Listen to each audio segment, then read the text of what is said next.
We have conversations every once in a while, so I can make sure that we're on the same page, make sure there's nothing that's confusing or something like that. So I tell both of them, everybody has some type of disability, And Kambel said to me one day, he said, "So what's your disability, Dad?" And I said, "Well, my disability is that I can't access the part of my brain that allows you to do your sculptures." I said, "So who's disabled, me or you?"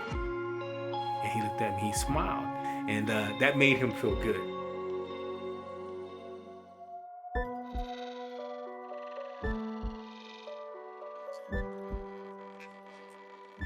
It's been a really tough journey.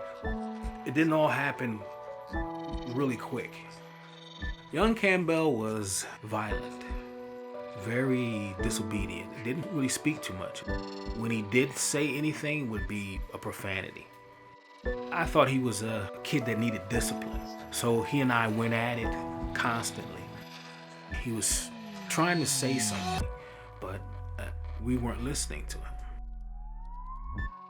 In the 80s, early 90s, there was no diagnosis. I mean, autism was kind of like a word people were exploring, and there was no help. Nobody knew what to do with it. They recommended electroshock therapy, but I backed out of it.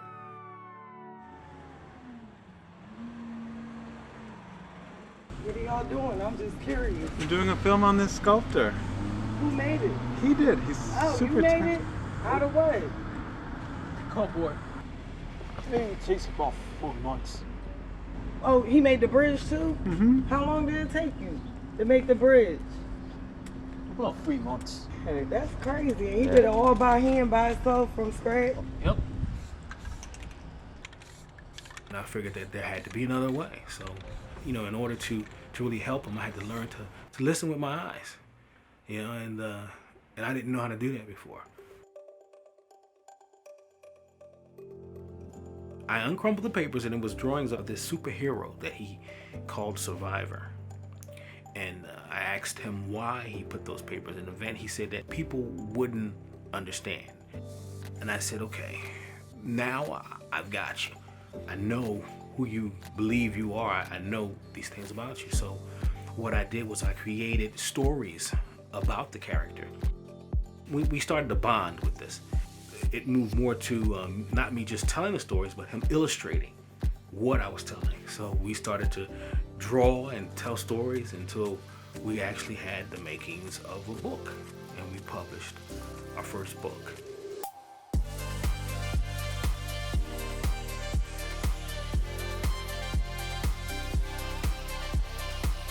This is the character that Kambel drew when I found in the vents.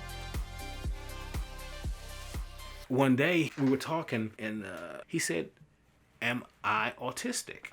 What I was trying to teach him is kind of, you have these superhuman abilities. I can't tell him he's autistic and then tell him he has superhuman abilities. I said, no. I said, you're not autistic. I said, you're an Autisarian. I said, this is what we'll do. I said, get a piece of paper. I said, write autism on it. Now put it in the trash. She walked to the stove. He said, Dad, can we burn it? All right, you want to burn it? So we put it in the bowl and we burned it.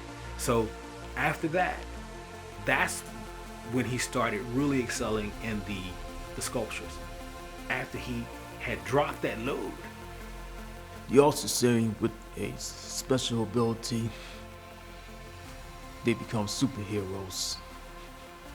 They learn how to use their technique. My special ability, I become a painter. He was into the drawing the characters and oil painting. He has, I believe, over 500 oil paintings and drawings. And that's where he was at in the beginning, but we kind of ran out of money for his canvas. So he just started grabbing boxes when we get packages in, and he started just building stuff.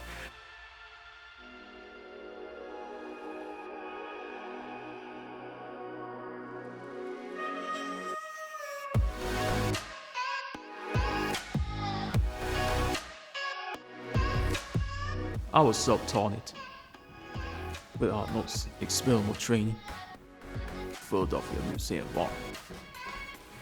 That's my best architect.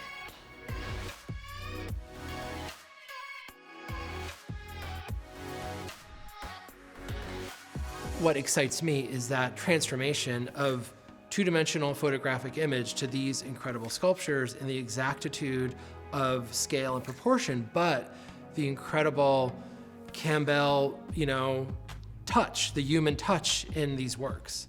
And that's incredibly inspiring. They're not pure architectural models. There's a lot of stuff going on in these with the surfaces, with the painting, with how he's processing materials and creating these sort of objects out of found materials or cheaply acquired materials. Amazing across the board. My best works, I like to listen to music and work at the same time.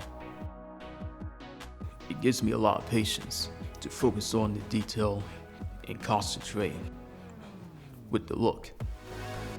I feel amazed by myself. I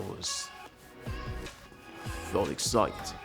I mean, look, for an emerging contemporary artist, this is like almost as good as it gets from right out of the gate. He's already in one museum collection, and he literally just had his debut show in January, and a museum bought a work out of that exhibition. So yeah, he's doing really well. A law they knew nothing about. To reverse the damage, an alien civilization known as the Autisarians used a process called DNA transfer to send its greatest minds to Earth. His brother's name is Kantai. He creates videos about the characters. So his gift is that he has a fantastic memory. He can memorize code. We use the coding for him to create the videos. I use what I learned from Kambel to help him. I'm good with computers and stuff, so my dad is good with computers too. I got a degree in coding to help Kantai. And I make the objects and games and stuff, and he helps me out with it. We keep working and we do our best.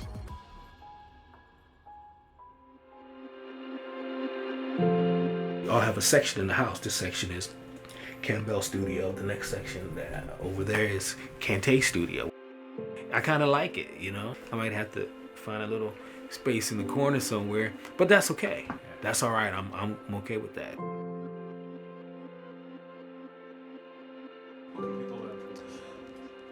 To never give up. Autism isn't a disorder. It's not a disability. The only disability that you have is believing you have one. And once you get past the point of believing you have a disability, you can do anything, And that's just not for autism. It's anyone. It's the creativity from both of them. I just love watching them. I'm kind of just in the background pushing. I don't like to get in front of them. I just want to stay behind them and guide them because I'm not gonna be around forever. And if I'm in front of them, they can't really walk on their own. And teaching them to be men it's my duty as a dad. And I think it's my honor as a human being to have been blessed with 2 kids with such amazing abilities.